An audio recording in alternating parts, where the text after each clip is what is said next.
What's up, world? It's Chef Mixer, and you're live from the 7-5.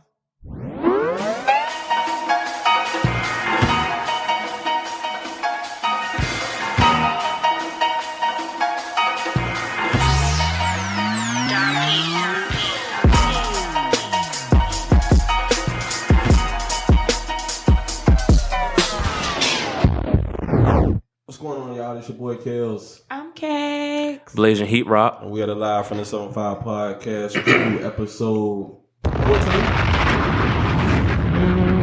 Yeah, 14. Episode 14. It's been a while. What's going on with y'all? Anything new? I see my man Blazing got a new smartwatch over here. Man, you get me robbed out here, man. You always telling my financial stuff out here in these streets, man. You out here balling, man. They ain't doing nothing. Y'all make sure y'all bundle up. The weather is crazy. It was snowing this morning. It was fake snowing this morning. I posted something on. Definitely didn't stick, so it doesn't matter. I posted something on Facebook, and she asked me, "Are you ready for the interview today?" I was like, "Yeah." And I was like, "If it don't stop snowing," and then she was like, "Snowing," and I posted a video on Instagram. It was snowing. Well, in Virginia Beach, it was raining. So and North, it was coming down hard. I'm in Hampton, and I ain't see no snow, so it is. I don't know. Anything new? Anything new coming in y'all lives besides Christian Watch? I'm editing this, so you know. Let me think. Any new cupcake recipes? Oh my Did you learn gosh. anything from the chef? Yes. I'm gonna say I learned a few things from the chef. I stopped using Shout out the to Chef seasoning salt. Ashanti in the mixer. Episode 12, by the way. Yeah, I stopped using the seasoning salt.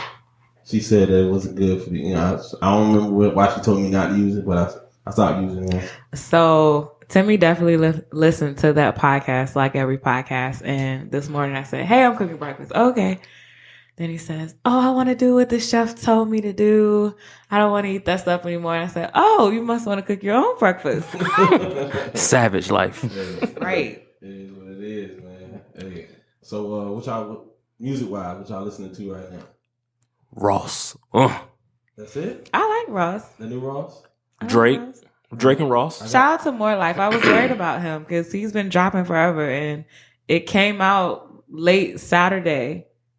I don't got it yet. Oh, gosh. I did download it. I have not listened to the Rick Ross or the Drake yet. I haven't found the time to get my listen on yet. So. Definitely like Rick Ross, especially for speaking out about the Birdman situation. I'm waiting for a reaction. I did hear that song. I'm waiting for a reaction. So far, no one has spoken up to defend that man. I guess that he was like, whoa, what was going on now? That song was real. He's not a rapper, so we can't expect him to drop a dish. I don't know, because Birdman and Manny Fresh had some tracks back in the day, man. You know, I'll listen to this day. I'm not so much waiting for him to respond. I want the people who are supposed to be loyal to him to say, "Hey, that's not happening." And so far, no one has. So I think that's interesting. Well, and then also, so far, my only disappointment about More Life. Usually Party Next Door has like his own interlude on the album. He definitely didn't. It was like a 6-minute song and it was half P&D, half Drake. So yeah, who really cares about that? I love Party Next Door. Shout out to Party Next Door if you're ever in the area. I couldn't tell you a song that he sings, raps, writes, whatever it is. I got one song on NBA 2K, so that's it. I do know that song. Shout out to 2K. Yeah, I can't even think. Keeping men faithful for years.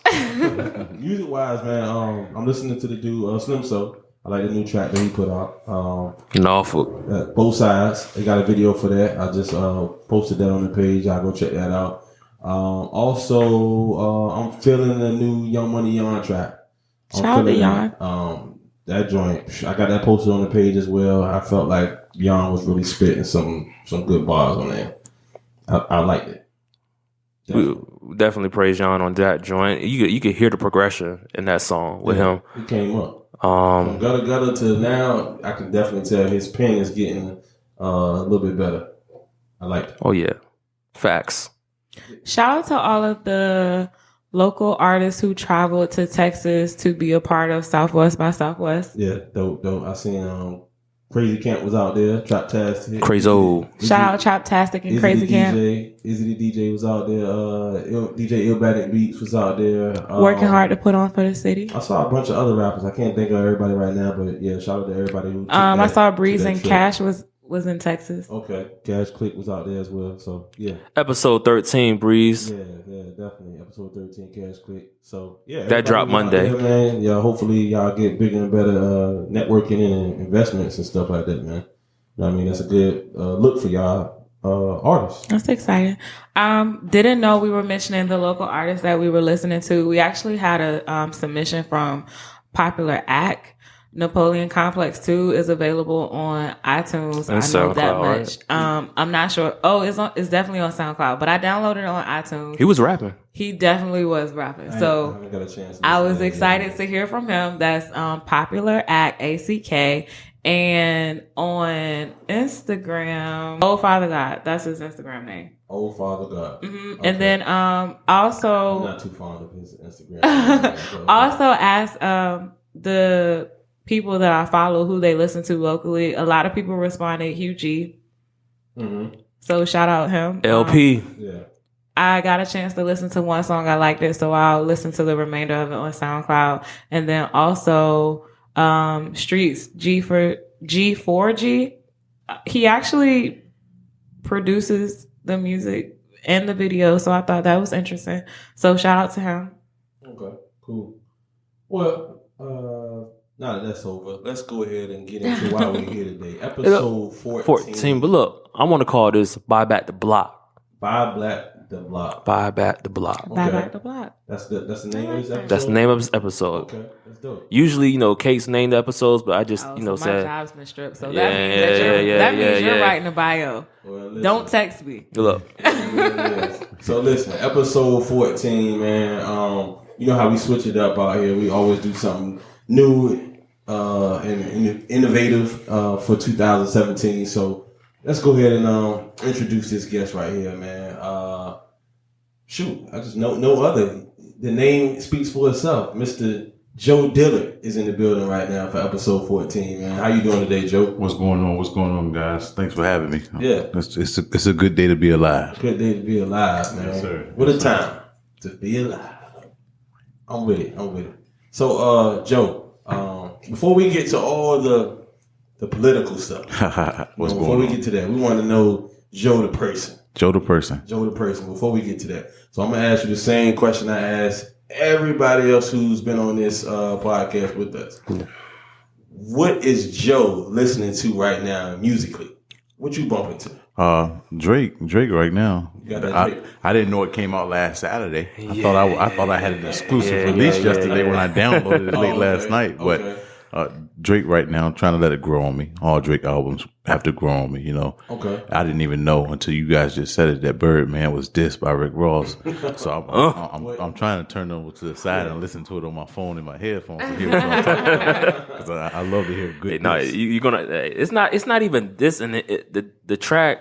He was basically letting out his frustration. Not even frustration, just what he thought. It wasn't really. He wasn't dissing him like crazy. It was just. The name of the track speaks for itself. Yeah. Idols to rivals. Oh, You know okay. what I mean? So it's pretty much saying like, man, I grew up as a fan of yours, and I'm then so to find out disappointed. that you Yeah. not Yeah. He treating even your said people that the he right still way. love him. Yeah, He hated had to come back. yeah, but to find out you really not who I thought you were, it kind of, you know what I mean? It sounded like, man, it was a grown man, tough tune, man. I liked definitely it. was. I liked it. It's like, let me take you in the Grown man. backyard, give you 5 minutes. You know that got me old about school. to step out and play this thing somewhere. Yeah, It sounded like it. You hear it, Yeah. man, you're gonna probably Yeah, like, man, I yeah. gotta listen to that. I got because to. just the feeling of it, and it was more than just you know what I'm saying, words. Right. It definitely had a lot of meaning behind it, and it definitely you could feel it. Right. And I posted it on my Facebook when I first heard the song. I said, man, I could feel what how he was saying. I got you. know what I mean? I got you. But yeah, man. So you say you listen to that Drake right now? I'm listening to Drake right now, man. And running from one event to another event, More life. Rest in peace to Meek Mill. I still haven't. Oh man, hold on. I still haven't seen him return from that. So that's what I'm listening to right now. That's what's up. I can't rock with Drake, man.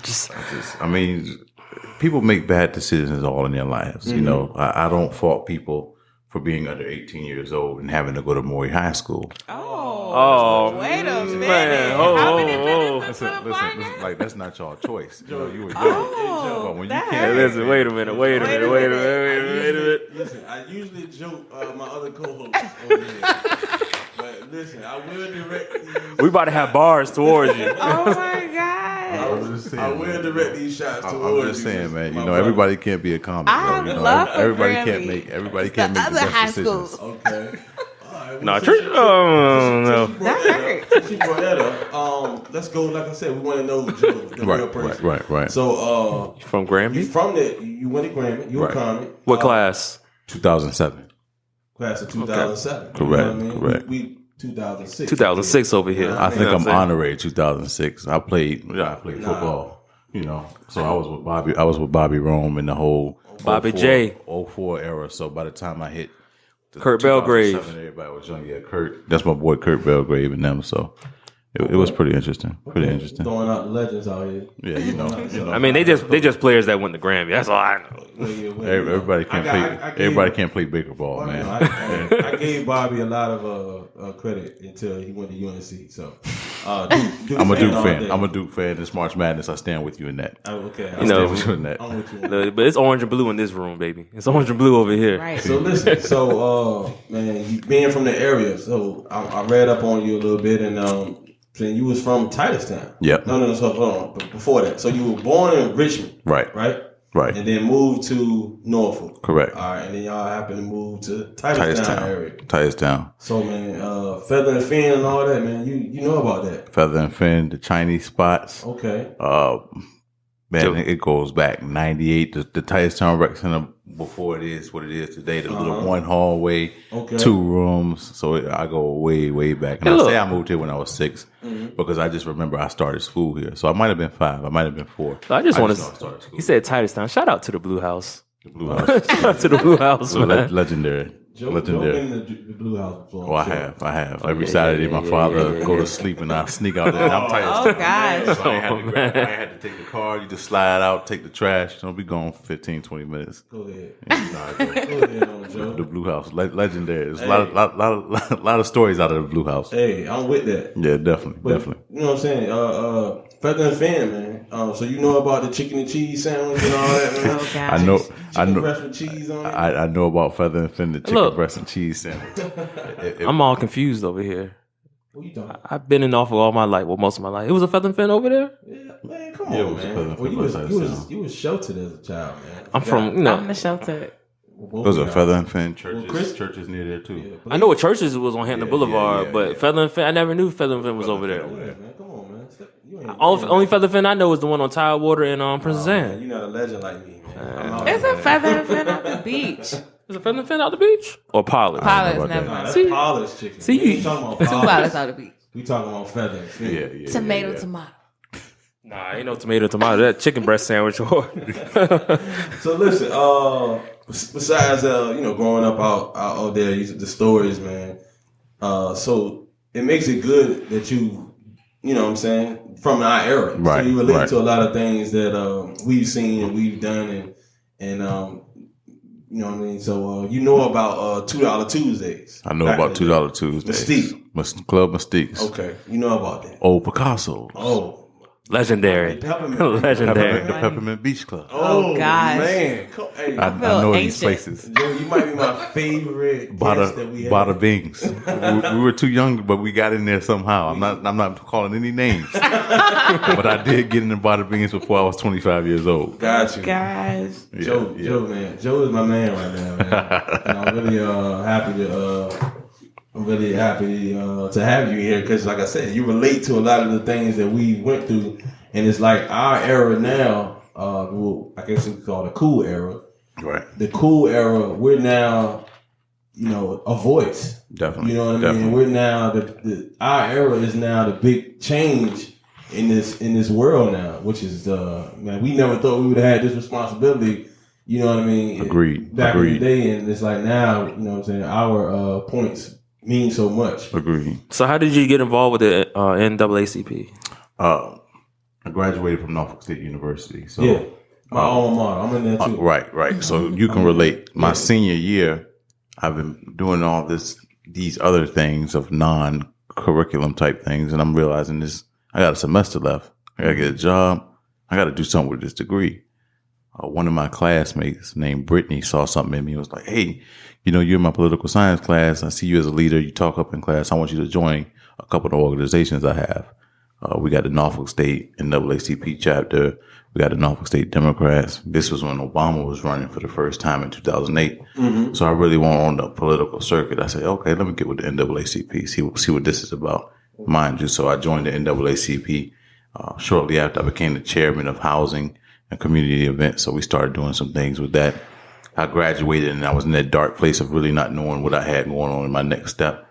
I joined the adult branch. And as soon as I joined the adult branch, I was in Huntersville. And being from the area, Huntersville, I knew people in Huntersville, and there was this thing called the St. Paul's Quadrant Plan, which is about 200 plus pages of what they're going to do to Young's Park and Tidewater Park and gentrification. And we can get into that and how that all came about.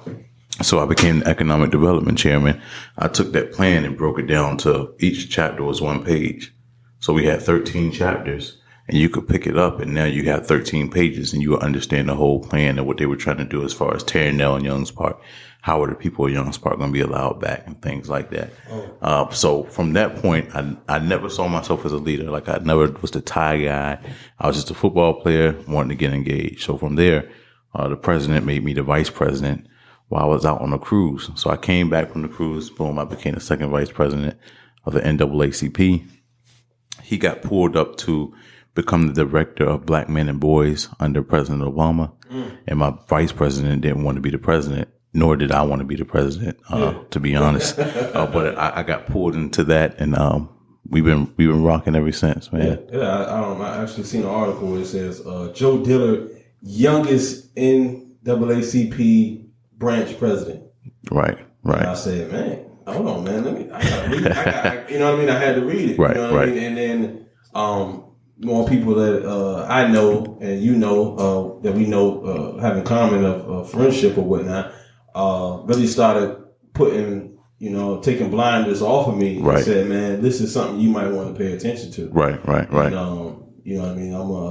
I'm not, I can honestly say I'm not a big political person. Right. But starting to see, man, this is somebody who has similarities to me. Right. You know what I mean? Who looks like me. Right. Who done and lived in the same places that I've lived in. Like I really said, okay, I gotta really start taking a listen and taking a look and see what's going on. So, right. Yeah, I think that's, man. We woke over here. I mean, they say what they say. What, stay woke. Stay woke. Nah, Stay I was woke. asleep. I ain't gonna lie. Right. I was asleep. Hitting the snooze button. I'm gonna be honest. I never really cared about the politics of the area. Always, a lot of our people only look at the national scale. Right. You know what I mean? The president elections. Right. And now that I see that the local is what is going to take care of the local, the national doesn't really cover us personally. So, you know what I mean? Now I'm like, okay, like you said, I'm woke now. Yeah. I'm flexing. I'm proud of you, man. Flexing in your wokeness. You dangerous in politics then. It's like a father over here just learning that his son just, made the all-state team. I'm proud of you, James, even though you're older than me. One time for Kel. He in the gym, he has a lot of things to think about. I got jokes for all y'all.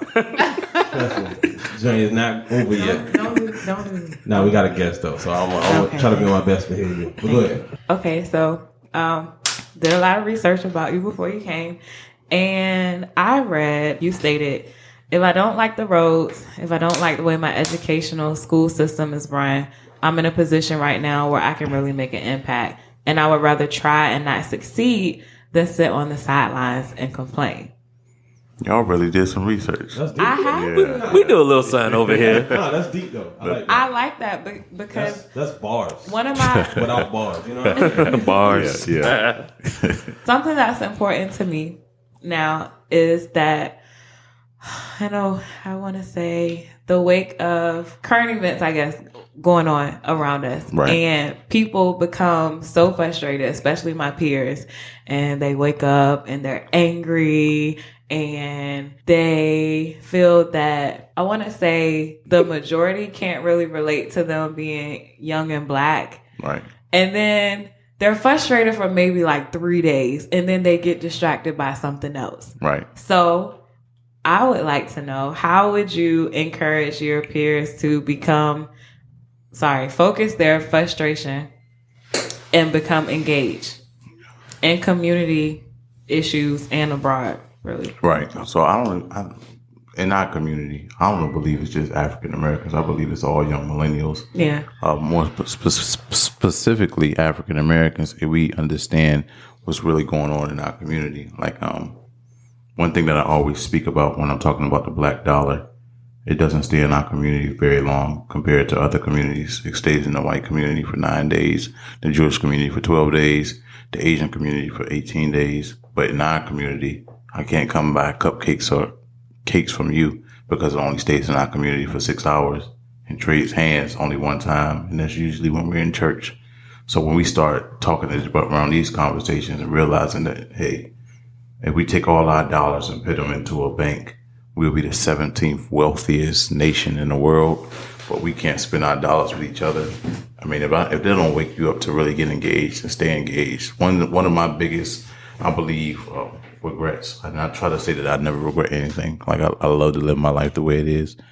I supported Hillary Clinton after the fact of me knowing that I was with Bernie Sanders at the beginning, and I went to the mat and fell in supporting Hillary Clinton and the establishment. What we have going on today with President Trump shows that if the millennials aren't engaged, this is what we have. It's been a lot of things, even when as the president of NAACP, where you see 1 or 2 days and it just blows over. Some things are harder than others. Willie James was killed in Tidewater Park last June by a police officer, a black police officer that I knew well. So I had to watch that video that Friday, then park at the HRT bus stop and walk into Tidewater Park. I wasn't scared because I'm from this community, so I have no problem walking down in Tidewater Park. But the problem was that I told the family what I saw as a complete stranger, and of course they get upset, and they have the right to be upset, and they should hold people accountable. But when you go away in 48 hours, who are you really holding accountable? You know, and people got to realize that the way things get done is through constant accountability. The LGBT community in Hampton Roads right now is booming because they're not going anywhere. Yeah. Their issues are forefront. Hey, Joe, we like you. We understand you running for office, but what are you going to do for equality? What are you going to do for women's rights? Even the animal lovers, what are you going to do for the SPSA? You know, what are you going to do for us? If you can't do anything for us, then what are we really talking about? And when we come together, not just as African Americans and young African Americans, but millennials, and make these demands, I'm not knocking on doors for you unless you do this. That's when they start holding us, not holding us accountable, but taking our word for what it is. And we got to vote. And I don't want to sound like the typical politician because I didn't think I would be doing this a year ago. So it's a lot of things that we can do. And it's more than just getting on Twitter and Facebook. You got to get out there and get active. A lot of my friends that are helping with me right now, it's all about get active. Don't talk about it. Kells, you play sports. Mm-hmm. I'm not really all about that talking. I could play 5 all I want, but if I'm not out there getting that action in, we're not being productive. And life is too short to get out here and just keep talking about it. We always talk about trolls. It's internet trolls. Don't be a life troll. Get out there and get active. You know? And that's how it is. Yeah, that's shit. That's right. Come on, we all about that active and that physicalness, man. Yeah. So just to you know what I mean, like you said, you to go back a step, saying you didn't see yourself doing this a year ago. I didn't see myself doing this, running for office. No, I didn't see myself as a leader. When I graduated high school, my best friend right now, I'm not gonna say his name. He don't get out to 2046. He's in jail to 2046. Mm-hmm. 8 years ago, I was joking with my father. 8 years ago, I was sitting in the house playing Call of Duty all day. So I really never planned on running for office. A year ago, I didn't plan on running for office. I was traveling, working, still being the NAACP leader, but this is just all happenstance for me. I didn't have that whole game plan of, hey, you going to school to do this. No, I was on free or reduced lunch. I played sports, I went to clubs and parties with my friends, but I really never had that political ambition until really getting into the NAACP and helping the community. So it was more so I want to get into a position where I can help my community and not just be the typical politician. So how does it, being that now that you're in this position, right? Right. So you're, you know what I mean? When we talked about blinders and you know, how you look and portray stuff, how does it look now when you look at your community? Like before, when you were in it, Right. you know what I mean? You were, you know, it was, like you said, it was fun. You know what I mean? Right, you had fun and you had friends, but now that I'm just trying to get how the eye is now that you're looking at it from a perspective of, I could possibly change the views of what my surrounding looks like. Correct. You know what I mean? So how does it from a look, from my eyes, I mean mind wise, but your eye, what do you really see that you can change in this area? Okay, so I see right now division. I mean, we still have our Park Place communities, Colonial Place, Titustown, Algonquin. Like I lived in Titustown. You didn't go to Algonquin unless you had a fundraiser, you know, and there was a hop, skip, and a jump. What I would like to do is get mixed communities, people getting involved, getting out to know your neighbor. I've been living in the same place for years. I don't know my neighbors. It's a popsicle index, getting out, talking. I sat on the Mayor's Commission of Poverty in Norfolk, and what we discovered was all our poverty in Norfolk wasn't spread throughout the city. It was pockets. Tidewater Park had 142% poverty levels. Grandy Park had 130%. We had these 13 different pockets that all translated back to our projects and housing communities. Mixed use is the wave. That's the new thing. And I'm saying that in the loose term. The future is in mixed use. Of course, that's a city issue. That's something that a council member will have to address. But how would I affect it at state level? We need to make sure we're getting the right appropriations. Appropriations of the dollars that the state gives to the locality to make sure they have that flexibility. We don't need any gentrification. And for all the listeners, gentrification is just a different ethnic group coming in and buying up your property and jacking up the price so you would get out of there. You guys went to Moore.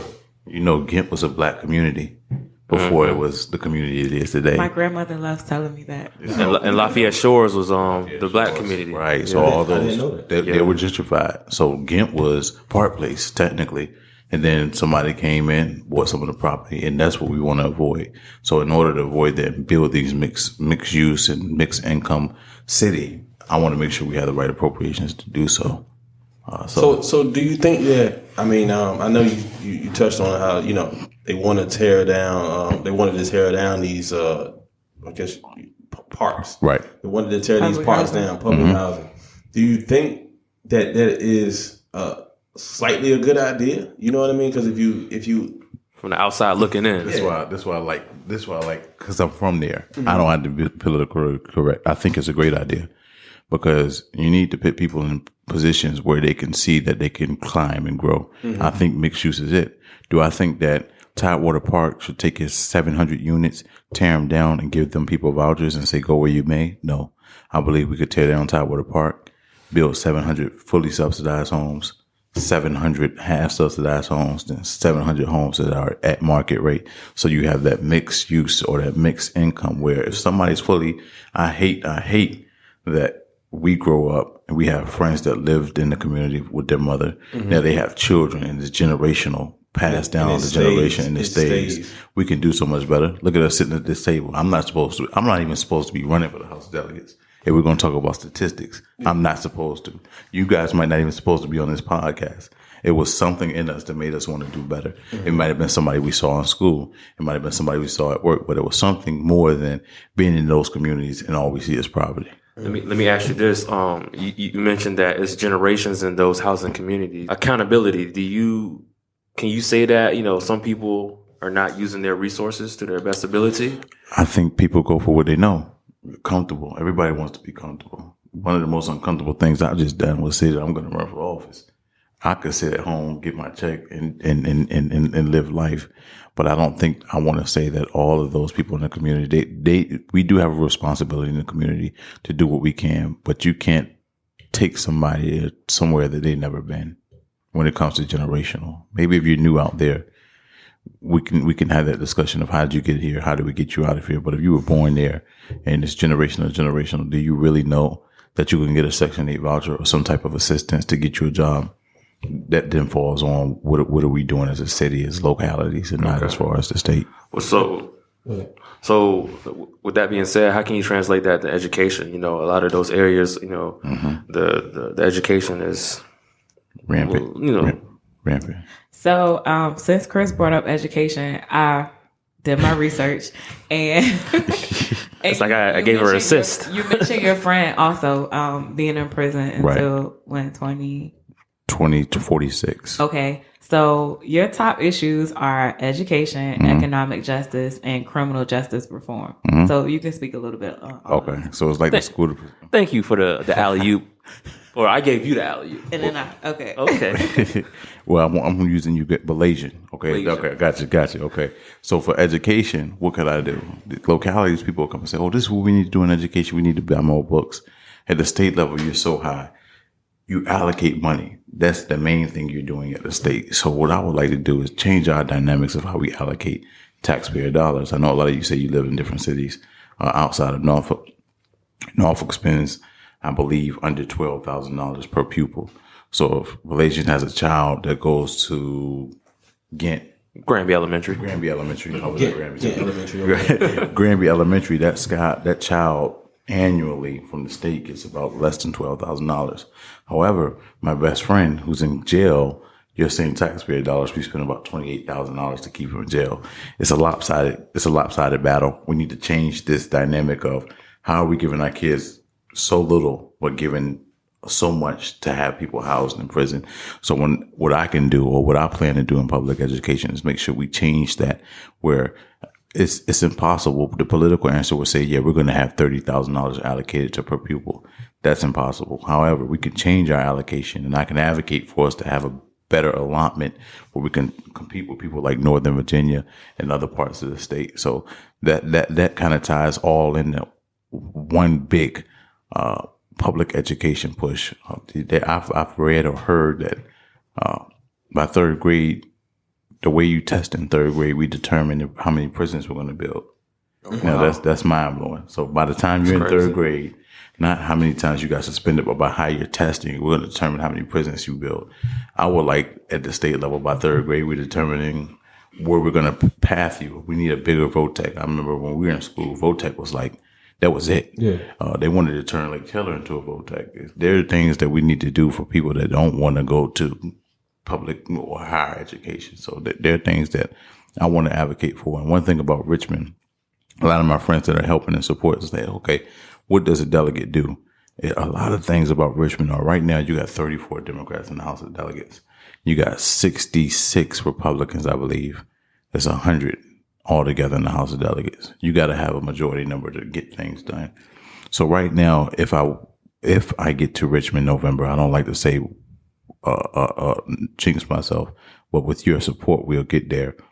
How effective will that person be as a Democrat?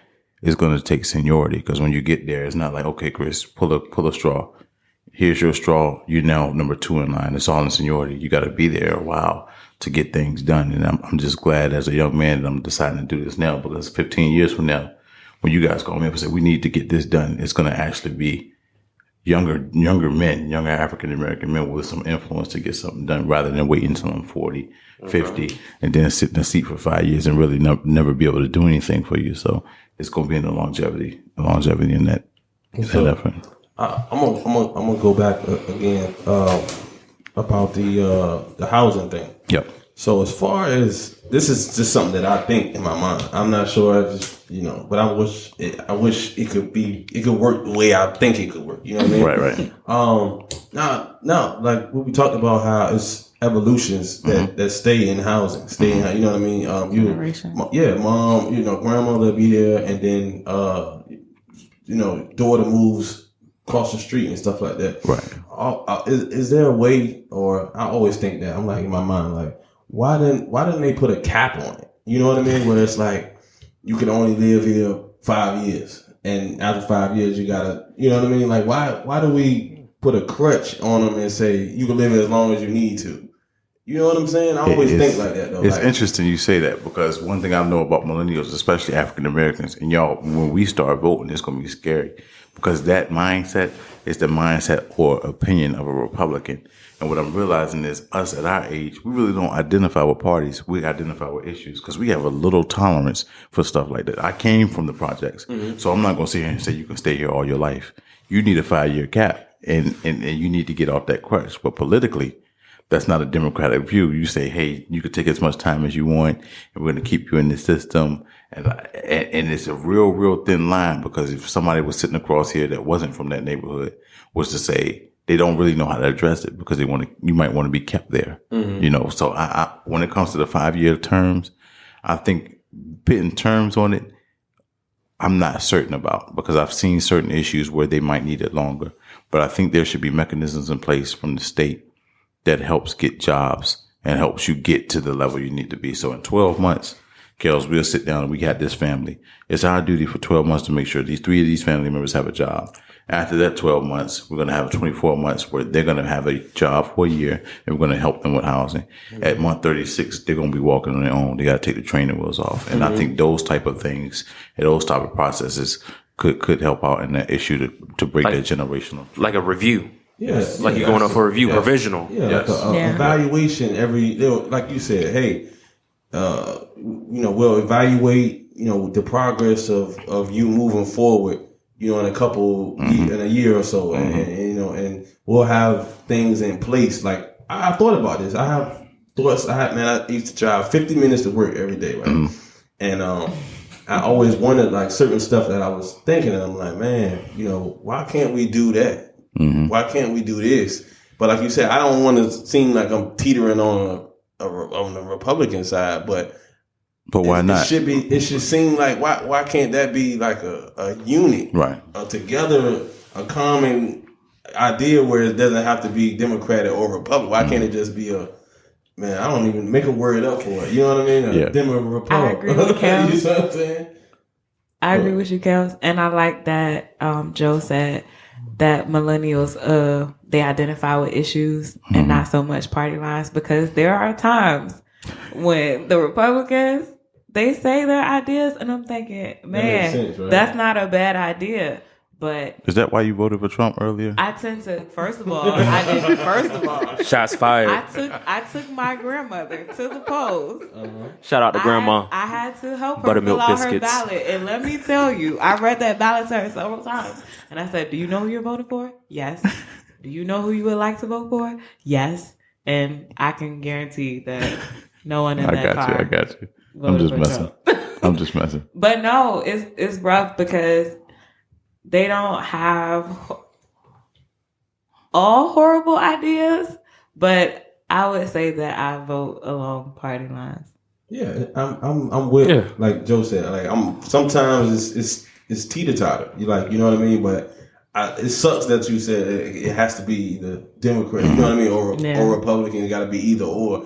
But certain issues is like, man, like that idea of, putting a cap on it. And then let's say, like you said, sometimes people might need more than 5. You know what I mean? They might be disabled. Different circumstances may happen where they can't get up and move. You know what I mean? But it would be nice to have something like that in the works where they working with a counselor or something and saying, hey, you know what I mean? You have to be, you get a job and or even if it's not even a full-time job, a part-time job, work a couple hours, you know what I'm saying?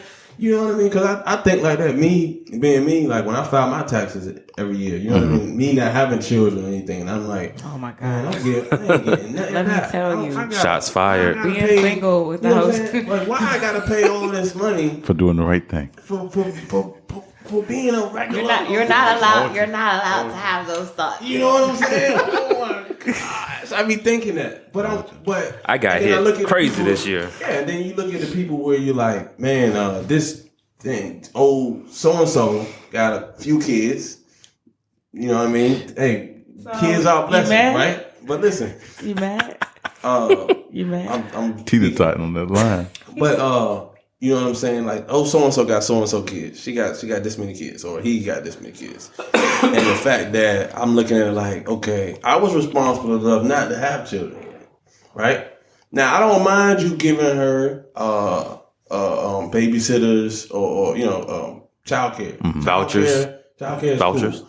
A couple vouchers is cool if the person is working and stuff like that. But I know for a fact, Joe. That you ain't, you did not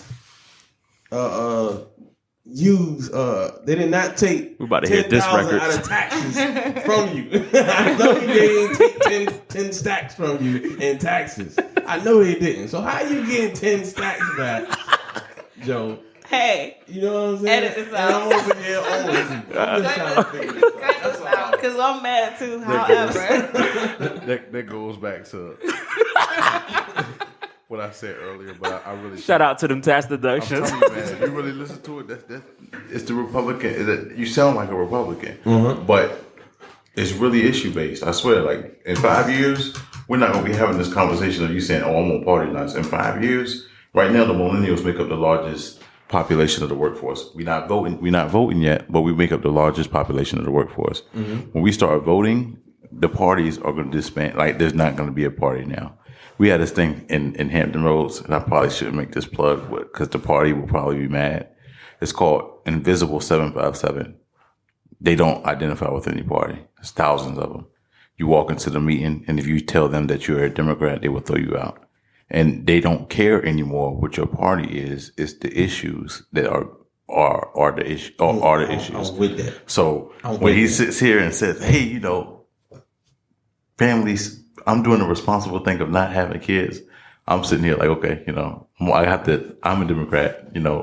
I can't tell you how many kids to have. yeah, I can't tell you how to be responsible for them kids. I would hope that you would do the right thing, and be a presentable parent. But I do question the federal government as well for the thousands of dollars that workers lose and other people gain. Well, that goes back to being comfortable in the situations that you're in. Because if I pay $4 in rent a month, and every January I know I'm going to get 10 bands, including the selling parties that I have. Come on, Joe. I'm okay, but that's a whole other, that's something that I don't even think that we need to talk to our politicians about. That's something we need to do in our own house, Of course, the taxes, yes, but if we change the situations, because then if you're not paying low amounts of rent or have that subsidy, you're not going to get 10 bands back if you're out here working and doing the right thing. But I think everybody that's I'm not even going to say African American male, everybody that's young and has no children feels the same burden that you. Come on, I'm speaking for my people out here. No, I'm gonna tell you, White, black, Korean, Mexican, everybody. I have no children myself, and I'm single, so that I feel like in American, you gotta be married and you gotta have one child, exactly. And if not, Uncle Sam coming for you. That's just how it is. I got 3 kids. This is the first year I owe money to the IRS. Be straight up with you. Why is that? I told you why. oh my gosh, no jokes. Next question.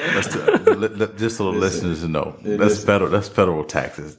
I can't do nothing about that as a state. I owe the state too. The state got me for $500. Well, listen, Joe ran Joe. So we need you to look out for your boy. I just bought a house. I still owe money. Man. You'd have bought it a little bit sooner. Obama had that first time buyer's credit, like $8,000. Man, and that goes back to educating our definitely. educating. When he had those vouchers, my credit was shot. I didn't know anything about credit. We all went to North Public Schools. They did not teach us. They definitely did. And our parents, and I hopefully I can speak for everybody, but our parents, they did enough for us where, they made sure they had a roof over our head, food on the table, everything that we needed, maybe some things that we wanted. Right. But I could speak for me and myself. My parents didn't teach me about money. And be honest, they were like, yeah, you shouldn't spend this, you shouldn't do that. But they didn't break down the stuff. Honestly, I know. They didn't know either.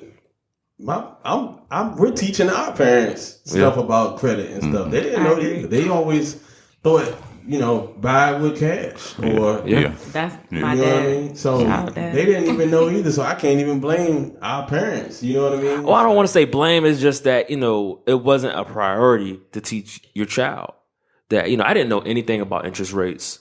Yeah. I went and got my first car when I was 19, had like a 11% interest rate, Boy, you got your car from Scarface. Now, like, I just bought my house. The mob. I just bought my house in November. I worked on my credit. It took me 4 years. Finally got my credit where it needed to be, and I locked in at 3.5%. That's a good one. That's a good number. Yeah, so it's like, but if I would have known that when Obama was putting, those, I don't know, was it a voucher? I don't know what it was. The grants, whatever it was, I would have got me a house then. But now you live and you learn. It's like hopefully that we can teach as millennials, we can teach others, what we need to do to improve ourselves. Do y'all get in the stock market? I do. You do. I do. Day trade. I use E-Trade and Motif. Yeah. I haven't got into it yet. That's one thing my father taught me. He had the Neiman Marcus, and one day he had Neiman Marcus. Yeah, wasn't it? No, it was Tallheimers. He had 11 shares of Tallheimers, and he was my age when he bought it, and it was like pennies. So when he finally got the check, it was crazy. So that's when I said, "Let me look at the stock market." Them dividends. So I looked into the stock market, man. And I bought shoes out of there one time. See, but you talk like Neiman Marcus, when you start looking into it, those places are like tapped out. Walmart. I bought Facebook. KV Pharmaceuticals. I bought it like at $4. 72 hours. That thing was at 14. So imagine if you take 4 bands. You buy it in at 4. Drop some knowledge on the brother. If anybody on this microphone, everybody on this podcast, I'm telling you, if you can take $2,000 or $3,000 and put it somewhere, stock market, turn to MSNBC. Oh, I know. I know you know. Turn to MSNBC. That's his Asian side. And shout out to my Asian side, Blasian. How you bought the house. And it's real. He cashed in on Sony. I'm telling you, man. Oh man, hey, look. I'm trying not to do it, but you know what I'm saying. I only had one. Just got to throw one in. What you use? I usually trade. Trade. But I do What's that? $9.95 a trade. $9.99 a trade for me. So mine are like day trades. So like when I bought KV, I don't buy anything, and that's being a millennial. I don't buy anything to hold. So I don't go buy Facebook to hold it for months to get dividends. I will buy something cheap that I know is going to flip, and the IPO might be dropping or something, and I make 200-300%. See, I bought stock and stuff that I like Nike. Yeah, I bought stock. My mom actually, put me onto it back in high school. She bought me, I think 5 shares. 5 shares is not a lot, but those 5 shares helped me out on the long run. However you do it, because mine is I'm a risker. When Freddie Mae and Fannie Mac was going down, I went and bought Freddie Mae and Freddie Mac, and I sold it at a loss. Because you can also buy stock and sell it and predict that it's going to lose. So I can go buy Nike right now at $100 a share and buy it for let's say $100 a share, and it goes down to 80, and I short sell it. You could buy stock and sell it knowing that it's going to go down and still make money on it. So there's a bunch of stuff you could do in the stock market, man. And I encourage everyone. Makes sense to me. How you just said it's a way you buy it, but you buy it to sell it short. You buy it because you know it's gonna decrease. So Like you I can't. said. If it increases, you Like I said, buy back the block. buy back the That's block. what we doing, Buy man. back the block. buy back the block, Joe. You got to do it, man. I'm telling you, just my friends, the stock market, and that was one thing my pops taught me. That stock market, man, and we do that like religiously. The stock market. That's all we do. You got a lot. You got E-Trade. You got Yeah, Scotch Trade. You got I use Motif a lot. So how much dividends you get back for Karate Kid 2? Oh God. Oh man. Next question. Oh man. Planet Fitness, they got some shares out there. You go ahead and get it. Because I know One Miyagi life. wasn't in there. So I know I'm just trying to figure out how much you got back. Okay. Go ahead, man. So, Joe, get back to, like I said, why you here? Right. You know what I mean? Right. The millennials, like you said, like I said, it's crazy how now we're the people that's in charge of, Yeah. and what's funny is I feel like us as millennials, we like, man, we don't want this. Not at all. Like, we didn't Not ask at to all. be in this position. Not at all. But it's crazy how we're making up, the character of the world now. You know what I mean? It's all about technology and all this. But I want to just ask this, like, overall, you know what I mean? Mindset wise, what do you feel as though you need to gain to win this election? I need people to get out and vote June 13th, 2017, from 6 a.m. to 7 p.m. 22 precincts from Berkeley to Rosemount. Guess what you're listening to? Lindenwood, Shoepark, Ballantyne. If it's an African American community listening to this podcast, or even Larchmont area listening to this podcast, you must vote. Not my opponent. The numbers show in primaries that African Americans don't turn out in large numbers. If this was November, we'll be good. We'll be sitting here laughing. They I have 500 people coming out in Rosemount. In the primary in 2013 for the same election that I'm in, Titustown had 82 people turn out. Youngs Park, that has 700 units, had 49 people turn out. Willowwood or even Ghent had 400 people turn out compared to 49 in Youngs Park. So we got to turn out, man. We're gonna change those numbers. Yes, sir. We're gonna change those I numbers. agree. Looking at social media, your peers support you. Yeah. I think that's what you guys together. We're scaring the establishment. When I put that thing up, I had so many thoughts to not run, and we had like 500 likes on social media, all these shares. The establishment is scared. Every day I get some type of different call asking to stand by, wait your time, stand by, wait your time. But everybody's scared now because of the following. What you guys are doing, allowing me to come on your radio station, podcast, allowing me to do stuff like this. Your voices carry, and they know that you guys are voters. So with your support, as you continue to do it and been doing it in the past, that's what's keeping me alive and keeping me in this race. I've never was handed anything in my life. Everything I worked for had Dave Hudak as the coach. So I've never really was like, oh, here you go. I'm going to get this to you. Everything I got, I went and got. And we're going to get this too. So I'm excited. That's just how it goes. That's what I'm for that, man. Because I felt that. You know what I mean? Because I'm the same way. You know what I mean? That's what relates to everyday people. You know what I mean? Is somebody who, a lot of us out here, nobody gave us nothing.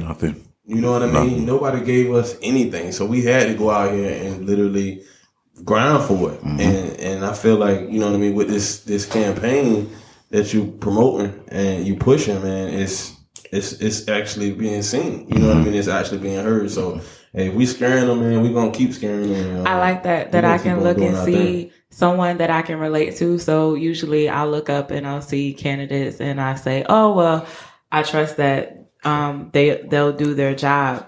But then I see you and I think, oh well, he's gonna do the job and he's gonna look out for us. I'm not gonna say the delegate's name. It's a delegate that I got that endorsed me. And I told him, I said, I'm real envious of you because when I was up there and I go in his office, he went to Norfolk State. He's playing Biggie Smalls. Hey, cool dude, cool dude. Like y'all need to get him on a podcast. And I said, I'm gonna be the next one up here playing Biggie Smalls. And I'm gonna really be a person in the community. Now I know it's 59% African American. We do have Caucasian in the community as well as others. So of course I would want to represent everyone, but I'm still gonna remember where I came from, and that's how I'm running this campaign. I'm not gonna be out here trying to do new tricks. I'm going to stick for what I know, and I think the only way I lose an election or lose in anything is, as I said before I even decided to run, when I can't go back into Titustown to stand on the corner or go into Tidewater Park or Huntersville and chill with my friends in the old Huntersville or the Village, that's when I officially lose. And when I can't do that, I'll probably give up. But that I don't see that happening anytime soon. So for the opposition out there, not just campaigning, but for the opposition that's waiting to see me fail, when you can stop me from going out the Village and sitting out there at night for a selling party, I ain't going out the Village. I ain't going out the. Yeah, y'all live in Virginia Beach and stuff. Well, no, I'm from Park Place though, but let me tell you, let me going into my next question. My campaign kickoff is March 28th at Granny's Country Cooking. You guys actually 35th. 35th. We're going 35th Street. That's We're going to Sonya's Granny's. birthday. we out there. We're going to Happy Granny's. birthday, mommy. We will meet you at Granny's to campaign with Joe. Right now. That's my mom. Oh, That's sorry. Shout out to Miss Sonya. Bring her out there. I'm going to try to have a live band and everything. Okay. Let's do it up, Joe. Yeah. We're going to have, that's why I tell everybody it's knocking doors and everything. We're going to have fun. And that's the problem. Like, they're nervous because we're having fun. We're not backing off of this. I'm having fun with you guys. I'm going to knock on doors. We're going to have fun. And if you're not going to outwork us, you're definitely not going to do that. So hey, that's just how that goes. Like I said, your peers are definitely behind you. Yeah, they've been tagging me, and It's I'm been like, dude, days. we already I've working seen on ads it. We already I working. see ads for Joe, and I'm thinking, people. is this paid advertisement? But it's friends. People didn't know. Looking out. We don't really release who our guests are going to be, right? So nobody knew it. You know what I mean? So it was the fact that people wanted to hear you on here, right? You know what I mean? Right. People, we get it. It's an insight. It's a different because we get to see the behind the scenes of a person. Right. That's one thing we pride ourselves on. You know, locally for our guests. You know what I mean? Yeah, we know you as this person, but the behind the scene of it, like talk to us, right? Let us pick your brain and stuff like that. So. Right. We want to feel like we on your couch with our feet up on your table. Right. We want people to know what we talk. It's like a barbershop talk, family cookout. So we just want to have a good time. Yeah. Go ahead, Kate. Okay, so I'm passionate about the youth. Shout out to the youth. Love the youth. I ask the guests about the youth occasionally, and I wanted to know from you, do you feel that crime is on the rise because the youth are engaged in the city? I think crime was on the rise because idle hands are the devil's workshop. Yeah. Last summer, this is how we know where you get busy and get active. Huntersville, they was having, everybody knows, it was a war between Southside and Huntersville. Yeah. They were shooting at each Walmart. Everybody was dying. Soon as you open up Nighthawk and Huntersville Rec Center, crime decreases by 30% in a week, So I don't think it's just being engaged, but giving the youth something to do. One thing that I did when I was younger that I could have got in trouble with, I was with the Summer Earn and Learn program. I didn't have enough time to get out here and do something stupid because I was working and the city was paying me for that. So it could say that they're not engaged. We could say, hey, they're not engaged, but us as adults, we need to do more to make sure that we keep them engaged. It's not just, hey, come to the library. We got to really give these young people jobs. Give them different opportunities where they shouldn't be making these mistakes that they're making. And one thing that was going on between Huntersville and Berkeley, if you see, just follow the timeline, it was too much time. Yeah. They were shooting music videos with the guns and stuff because they had too much time. They weren't at work. They weren't doing things. And I don't think that was by choice. We didn't have those type of programs set up in place. And hopefully we can put those programs in place. I'm not saying that crime is going to drop. It's going to go away because we always have, those cousins, nephews, friends that are going to stray away. But we will make an impact on the crime in Norfolk. I think everyone here can agree that when we were growing up, we had the Boys and Girls Club as an outlet. Yep. And I don't see things like that anymore. It was a place where we can go, be with our peers, be safe. I was a member of that Boys and Girls Club in Park Place for a little while. Okay. I was. So you know about Quick Pickup.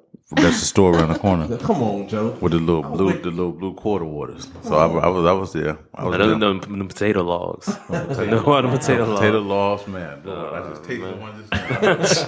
And it broke my heart that the Handsome Biscuit is there now, man. It's it's a Handsome Biscuit. I heard it's pretty good though. It's alright. It's a line out there every Sunday morning. Yeah. So speaking on the youth, like you said, Boys and Girls Clubs. The buildings are there, but I don't see any activity when you ride by these Boys and Girls Clubs anymore. Like they just have the buildings. You know what I mean? Right. So is it because of funding that these buildings aren't being used anymore? I mean, that we have nobody in there to mentor? Because I'll say this: I grew up with many mentors, many men, many even women that mentored us and spoke to us and talked to us on a personal level, not as a group, but on personal levels. And it seems just like it's a lot different now. So, you know what I mean? Do you feel like those are missing? Do we really, you know what I mean? Is there anywhere in your campaign where you feel as though those need to come back? So the campaign that we're going to be running is community based. So of course it's public education, economics of jobs and criminal justice. But to get to your point of what you're talking about, the youth and being engaged in the community centers, I think it's more so social media now. You playing sports and I played sports. When we were between 8 and 13, we were at the center playing pool all day, no matter what. By the time we hit 14, 15, we were on MySpace. We go up to the center because we got basketball practice, but then we back home, And I think now at that level, It's more so social media and the structure of recreational facilities and boys and girl clubs being program based. We got practice at this time. Kids really not coming up here outside of this time unless they got practice. I don't think it's anything to do with budgeting, but I do believe it's, not saying to my campaign, I think it's the staffing that you have at these community centers. Because I remember the ladies that ran my community center when I was a child coming to my father's door, knocking and pulling us out there, getting us out of the house. We need to have more people engaged, not just for the city, but at these boys and girls club that want to do that. Now, I don't want to do a shameless plug because I just got put on the YMCA board, but Miss Harrison at the YMCA board on Wild Granby. That's what she's about to do. She's getting out here and she wants to meet the people of the community and get them engaged where they're coming into the Y because it's a family type environment. And we have more people like her doing that because I'm not a banker. I'm not some big major player in the business world, but she knows how I am in the community. So, hey, you come get on this board. I want you, and when you have more people mindsets like that, you'll see change. Because I believe, growing up, I had multiple people. Just inputting small things into your mind. You know what I mean? Definitely. And you always get different people telling you, you could do something. You could be somebody. You could do this. You don't have to do that. You can do. But when it's repetitive. When you keep hearing it, then you eventually start to believe exactly that. And I feel like youth don't get that anymore. You know what I mean? They're missing these people that actually. Who should be doing it? And this is how we know we old. It's supposed to be us. Yeah. That's how we old. That's how I know we getting up there. That's supposed to be us. Not by the beans. This is supposed to be, we supposed to be whispering those. And I know you've probably been back to Maury. I go back to Granby during football season 2 or 3 times during 2 days, try to talk to the kids. Okay. You don't reach all of them, because you couldn't reach me when I was there. I didn't know I was, so. But it's just the fact of trying, I guess. Yeah, you got to. Because my thing is, if I got 80 kids out there practicing and 3 of them listen to me, that's 3 more than I didn't have yesterday, and it's just repetitive. And I think even with us, bro, when we were in school, it wasn't so much like, oh, you in the NFL. It was always about repetitiveness and consistency. So the more times I saw you, no matter who you were, the more respect I gained and listened to what you had to say. Yeah. Why is this old head coming out here every week telling me the same thing? Why is Father Blase Block coming out here every week with the same thing? And the repetitiveness for the teens, if they get that from us, then I think it'll make a lasting impact. You know what's crazy is that he just made me realize that I am the old person that's supposed to go back there. Yeah, so what you been doing, Cam? What you been doing? You been thinking about jokes? We've been worried about, you know what I mean? But no, I think, but the whole the mindset is just different because, like you said, man, we all about us because we had to grind for it, and it's like, man, I'm so focused on my own life sometimes that's why I haven't probably had the chance to. I never even thought about it. I was like, man, where are these people at? Yeah. That's us. I swear, it's us. I think the reason why I'm a little bit more is just because I have kids and stuff, and I realize these things now, man. Because at the end of the day, we're providing for them, so they can provide, down the lines. And see, and I think by me not having kids, what's he saying? I'm with you, bro. When Coach had to call me and say, "Yeah, I need you to come speak to the kids." For what? Like I ain't 60, man. I ain't got no knowledge. I'm 25, man. No, don't call me, ask me to come speak to no kids. Yeah. But when you go in there, man, you go see it, their face light up, and it's just like, yo, I'm really that old now. Yeah, I'm really. I swear. People can actually listen, and they listen too, though, bro. You're going there, and be like, yo, I did this, and they look, and you be like, they're really engaged. Or if it's not getting through to everybody, it's not gonna be somebody there playing like, okay, I don't care what you're doing, interrupting class or interrupting what you're doing. Yeah. Everybody's engaged, and that's not just because I went to Granby. I've been to camps that the sheriff had. I went and spoke at Moy before. Everybody I went to, they want, that's what they're looking for.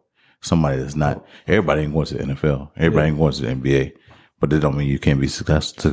Successful out here. Mm-hmm. You're right. Dang. Mm-hmm. Man, we're motivated today, man. He about to go to the gym and do some curls with this, man. Think about how he can reach the youth. Yeah, he can be like, man, how can I buy stock in one life? That's what he gonna do, man. Yeah, you definitely dropping jewels on me. So I can honestly say I appreciate the knowledge that you spilling to me. You know what I mean? So, no problem. you know what I mean? I'm definitely can say this is a productive podcast. Yeah. Episode 14, man. I can say this so far. This is my favorite episode. I thank y'all for having me. We done? We ain't done yet, are we? You got anything else for him?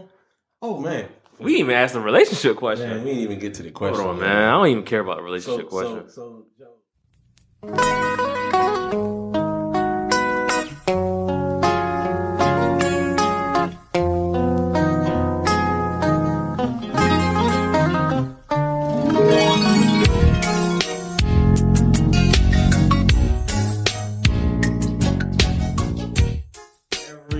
Podcast.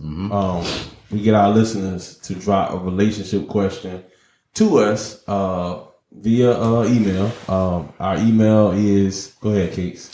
Live from the 75 podcast at gmail.com. Yeah, you got it. You know what I mean? So our listeners usually send us a relationship question, and we try to answer it as best we can. All right, and the question that we have for the day, I can't even find it. Where is the question? Hold on. Where is the question, brother? All right, here it is. So all of our people who send questions, they will remain anonymous, of course. But the question for today is, do you believe a person can genuinely love two people at the same time? No, it's lit. It's lit. Y'all asking me or y'all asking us? Yeah, we're gonna answer. We'll answer it as well, but we're using The guest let the goes guest first. answer it first. He looking like, man, how my numbers looking out there, Pops? I don't know if I can answer this joint. I've been honest the whole time, man. Come on. Hey, Genuinely love two people at the same do you time. believe them? This is our A person entertainment can portion. genuinely So. love two people at the same time. Yeah, give him Thursday and Saturday. Hey, I love you on Thursday after 8 o'clock. hey, listen, Oh, gosh. his pops was like, "No, I'm not answering this myself." Well, I can give you the political answer. I mean, I think you should love more than two people. You know, That's you right. can love as many people as you want in the world. Can you be in love with more than one person at the same time? Shout out to the side chicks. I don't know, man. I don't know. That's a tough one, man. That's a tough one, man. Because love in itself is hard. Anyway, you know what I'm saying? If you're giving somebody your all, to be truthful, I don't know how you could do two. You could have a side person, and I'm not endorsing that. Mm-hmm. But to love somebody, that's a lot of work, man. Multitask.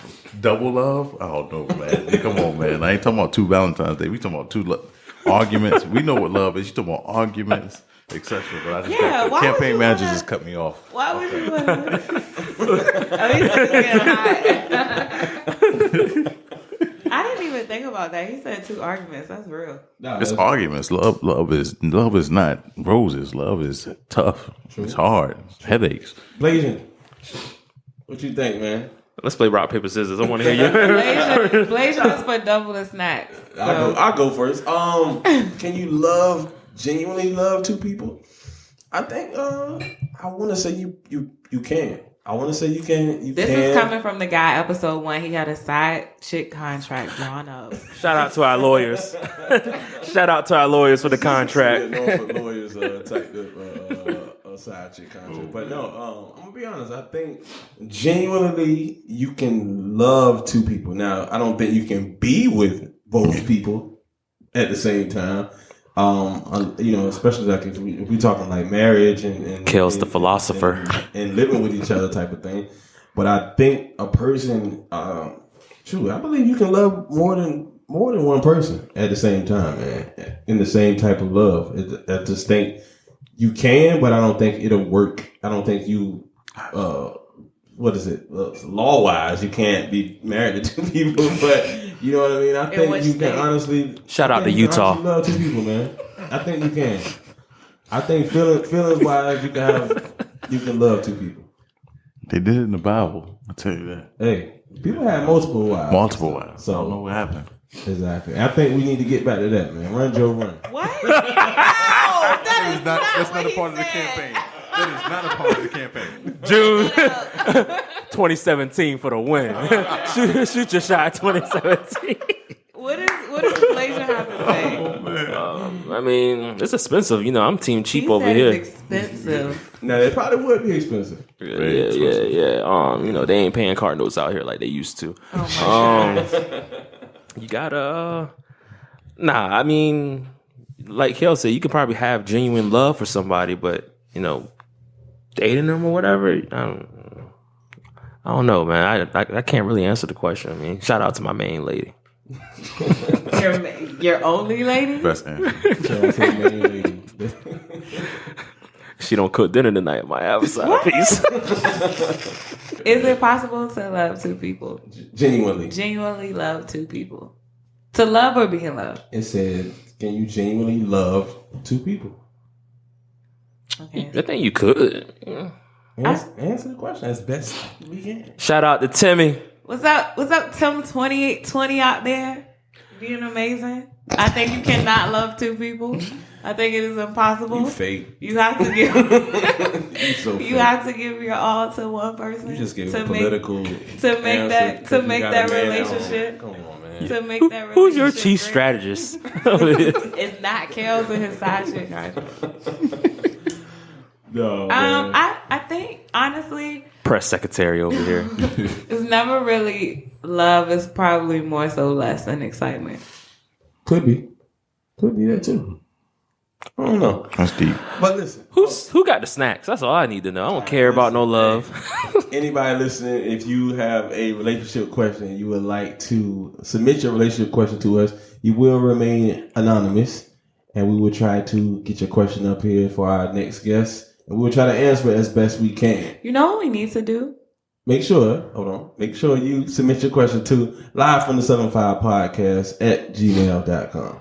Go ahead. So we need to have like follow-ups with the questions that we have received to see how those relationships are doing. After they listen to our advice? We help people. Yeah, I think we should do that. We should start doing it. I hope nobody listened to my advice because I don't think I ever had a good advice. I think maybe one time. All right. But look, before we wrap this up, we gotta know, music-wise, Joe. Yes, sir. We do a lot of top fives here, so we need to know. Your top five. Top five Politicians. all time. Nah, not politicians. Your top five all time rappers. Top 5. Music-wise. I need to know them top 5 rappers. Nas. Number one? Nas. Are we going in particular order? Nas. Okay. Nas and Nas. It's like, no, it's Nas. 5. No, I would say Nas, Biggie. Okay. Tupac. I despise Jay-Z. Oh, my. No, listen. I despise Jay-Z in this Stillmatic beef with Nas, but I have to respect him and put him in the top 5. I was about to say, look now. Maury, Grammy, Jay-Z, nah. Definitely. That's 4. And 5th probably will be out of respect for diversity. Not even that. Eminem probably. Eminem. I like Eminem. That's surprising. Nobody has given us the same top 5 of anybody. So even our top 5. Has anyone ever listened? No. This is the first time Eminem's name has been mentioned. Since we here, on the podcast. this is what, our 14th episode? 14th episode. Have y'all top 5 changed? No, mine hasn't. That just is what it is. I had an honorable mention of Drake. I got an honorable mention with Drake too. Okay. It's no way. No way. No. You must be a big Mill fan. No. It's just, I don't like the singing Drake. I mean, I understand, why he does it. He making his money, whatever. It just, if he raps, I'll go. I still wouldn't put him in the top 5 or 10. Biggie sing. He in your top 5? He wasn't singing like Drake. Singing like Drake. Defend your top 5. My top 5. His top 5 I'm pretty sure my top 5 is going to be different than episode 1. Migos. Shout out to the Migos. They ain't my top 5 though. My mouth dropped. Nah, my top 5: Biggie, Jay-Z, Cameron. Oh man, Dipset, man. Dipset, all day. Yeah. I'm on the south side of Chicago. I'm a Dipset. Yep. Were you looking for in Chicago? No, I'm joking. Who is that? Biggie, Jay-Z, Cameron, Nori.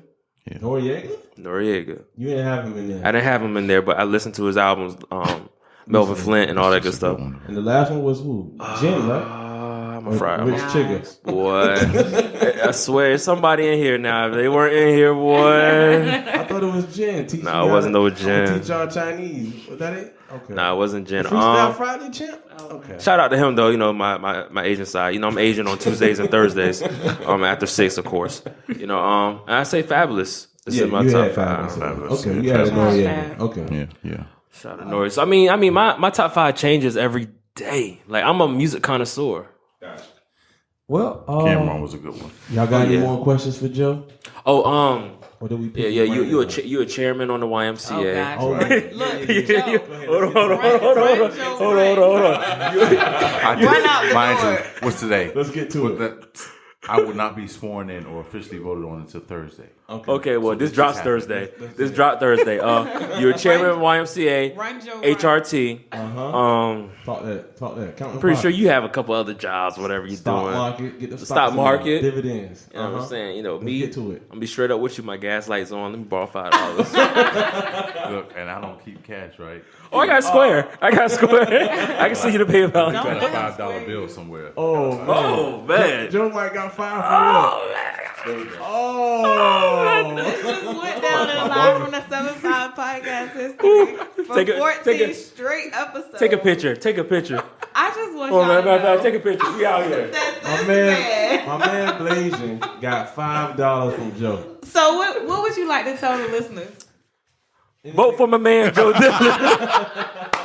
This guy's all right with me. You know what I'm saying? I'll let a Grammy person sit at my table any day, man. Anything is possible. Man. Shoot your shot 2017. Shoot your shot 2017. Go ahead. That's it. Give us a quick rundown right quick, Joe, for us. Quick rundown because I don't want to seem too political. June 13th is going to be a major day for the city of Norfolk. We got to vote on governor. We got to vote on lieutenant governor, attorney general, and your House of Delegates. I'm asking you guys, everyone listening to this podcast, because you might live in Virginia Beach, but you know somebody that lives in Norfolk. It's 22 precincts. You can find my shirt. It's not hard. It's already on the website from Live from the 7-5. It's on Dillard for Norfolk. If you live in Berkeley, as many as the other 21 precincts, or know someone that lives there, I encourage you to tell them to get out to the polls on June 13th and let's shock the city of Norfolk. We're going to make major news. And after June 13th, we'll have a cigar. And I know I shouldn't say that, Pops. We'll have a cigar, and I would like to definitely come back. And we're going to expand this vision because this seat, it's no secret. I'm giving it back to the people. You guys are going to be so engaged. Kels, I heard what you said. I like what you're thinking. Everybody needs to be woke.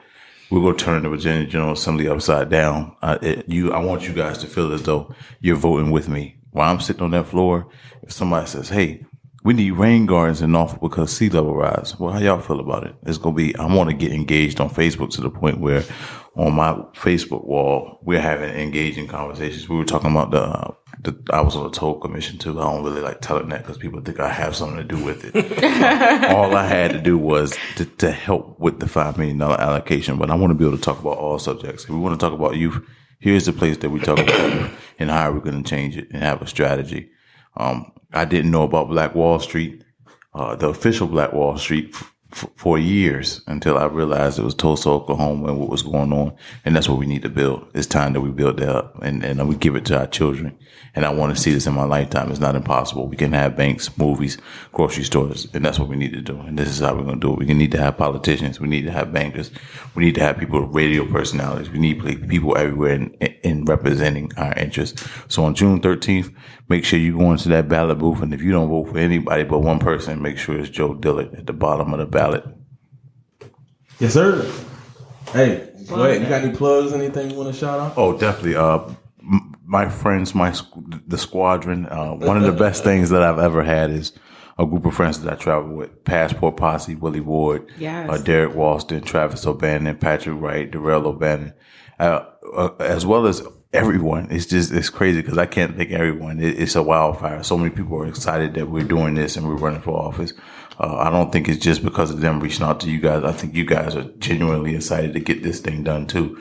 So I want to thank everyone, and I don't want to do it at one time. And everything that you guys are doing is keeping me in this race because there's sometimes where people of power that call and get me down, but I've been a fighter my whole life. So to have this grassroots support that we have, I thank everybody. Of course, thank God. And if you guys are religious, I don't want to force my religion on you. Make sure you pray for me every day because come June 14th, we're going to have one more race to get to in November.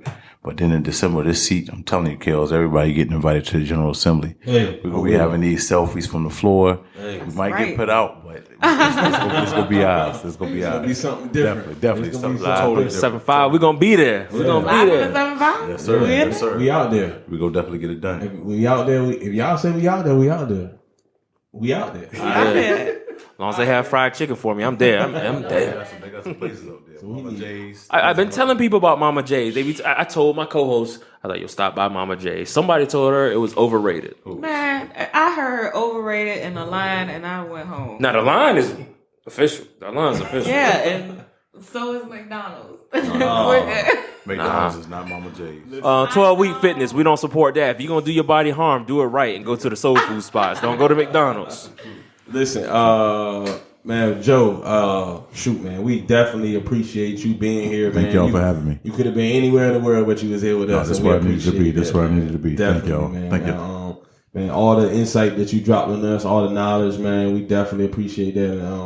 And, I think everybody learned something new today. You know what I mean? And we definitely got to view you as a person. You know what I mean? And not just a figure, right. But actually got to hear your voice, man, and get to hear all the great things that you had to say and the great vision that you have for the Norfolk area, man. So we definitely, like I said, we definitely appreciate you being here, man. Definitely. Thank you for having me. One of one, man. Definitely. Joe making history on Live from the South He did. He did. Hey, I'm gonna go ahead and shout myself out, man. Follow me on Instagram at Kelz KELZZZ75. Go ahead. Cakes Batter, CAKESBADDER. Real quick, shout out to Blasian for starting his fitness challenge. It's been great. Hopefully y'all still doing Keeping me motivated. So excited. Go ahead. Shout out to $5 Blasian. You know what I'm saying? I'm getting $5 out here he's now. not gonna let this go. I like to thank my kids, you know what I'm saying? They ate all my fruit snacks today. You know what I'm saying? So when I get home, they better have a replacement. Blazing Heat Rock. I'm on, Snapchat, Twitter, Instagram, not on Facebook. So any rappers out there that add me on Facebook, denied. Family's up there. Grandma I don't want her to see me cursing. I just want to shout out my man's over here. He came through for us. I'm very engaged, and I just can't wait to hit the ground running. Let's support him, my man. Yeah, definitely. The hashtag run. And he gonna get the $5 back with interest. You know me, man. I don't hold money from nobody. He gonna get it back. He gonna get it back. This was a great interview, great podcast. Episode 14, man. Can we clap it up for him one time? Definitely, just like I said, we want to say it again, man. We definitely value you being here today, and we definitely appreciate you, man. Thank you. Run Joe Run. Make sure y'all look for him on our Live from the South podcast page. We're gonna actually probably post him on our personal pages as well, man, because we definitely believe in what you got going for it. Thank you. All right. Thank you. Episode 14, man, in the works. Don't.